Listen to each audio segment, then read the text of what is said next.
So, this last section this week in applied psychology is about the types of psychology, and types meaning fields, approaches, areas of research, and specializations.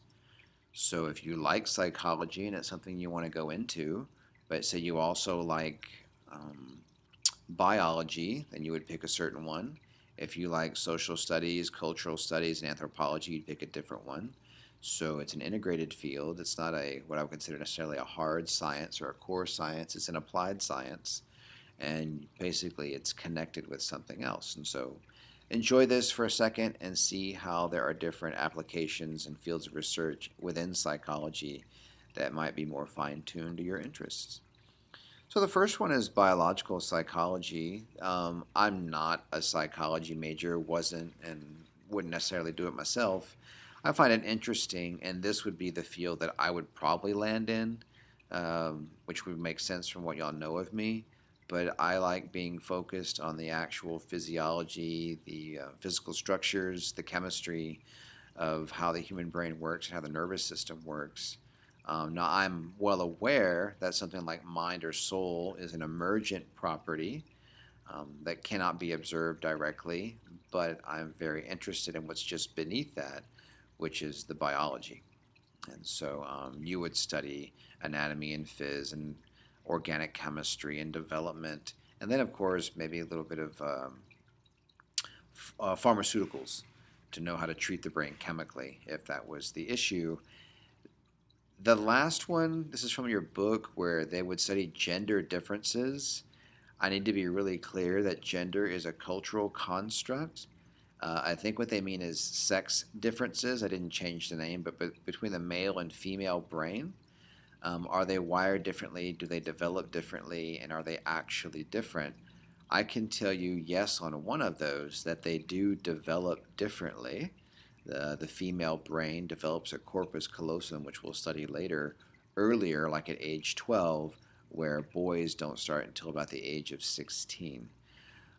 So that explains some educational differences. And in terms of processing and the adult brain, I don't know. I don't know if that's hard to generalize, but that's what they want to study. And there are obvious differences between the sexes, but beyond just physical appearance. Um, but what are those differences, and how broadly can you apply that? So that's what they would do. The next one is evolutionary psychology. And believe it or not, I wouldn't really go into this one. I like evolution as a concept. I think it answers a number of questions, but the questions that they're trying to answer are so sophisticated and wrapped up.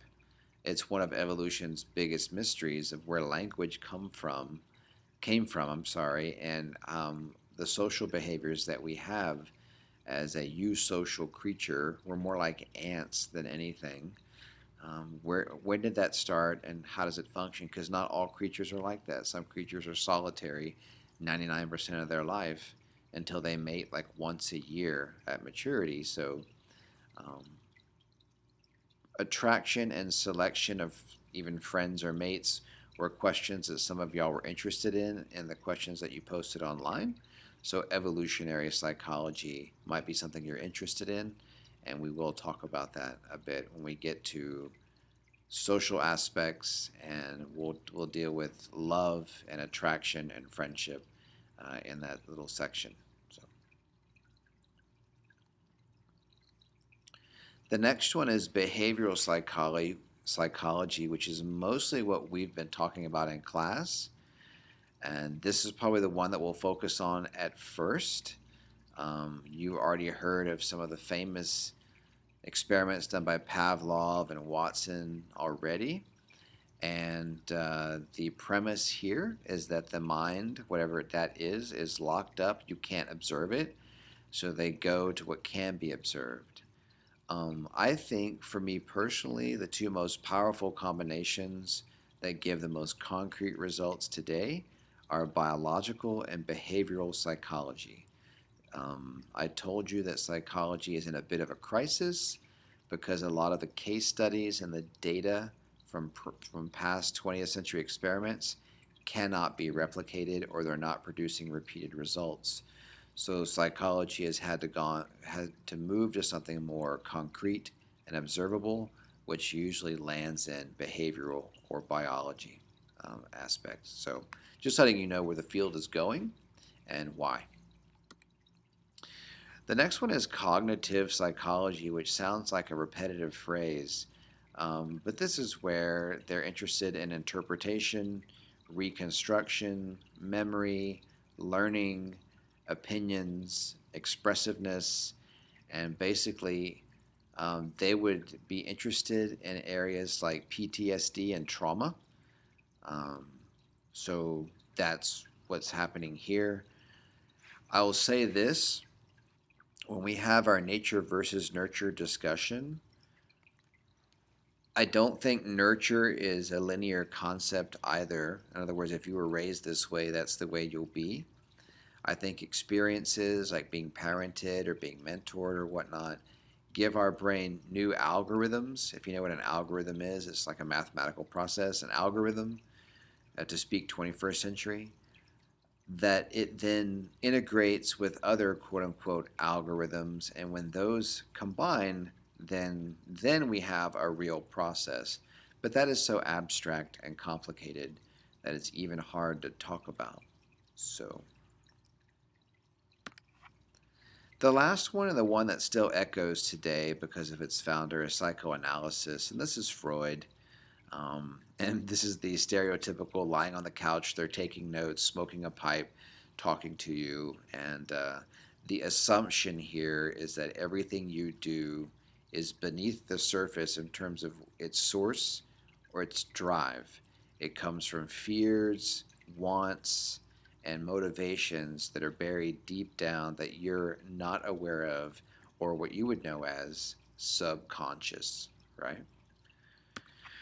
So Freud would put quotations around the word personality and basically see that as merely an amalgamation or an emergence of things that are beneath the surface and very deep, like what we just talked about. But most of that is unaware to even the individual. And so he would say that a lot of things are stored in the subconscious that are running the show, but that they're invisible or hidden.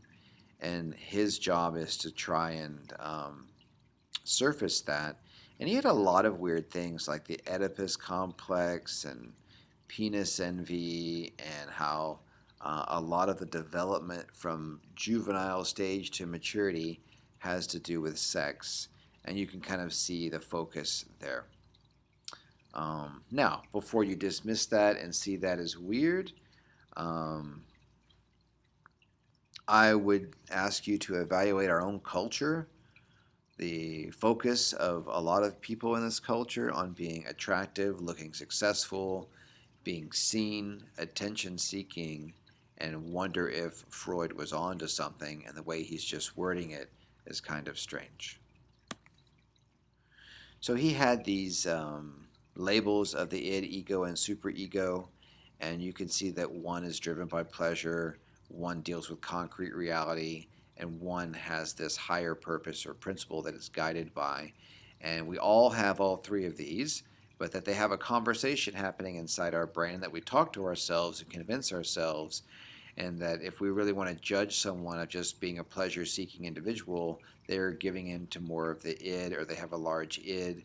If someone is concrete and just trying to execute decisions, then they have a large ego. And if someone's driven by higher principles and so forth, they have a super ego. And so he would talk about those three in the quote unquote conversation that they're having within an individual and what's guiding their life. So this is the way he operates, and he still has an echo today.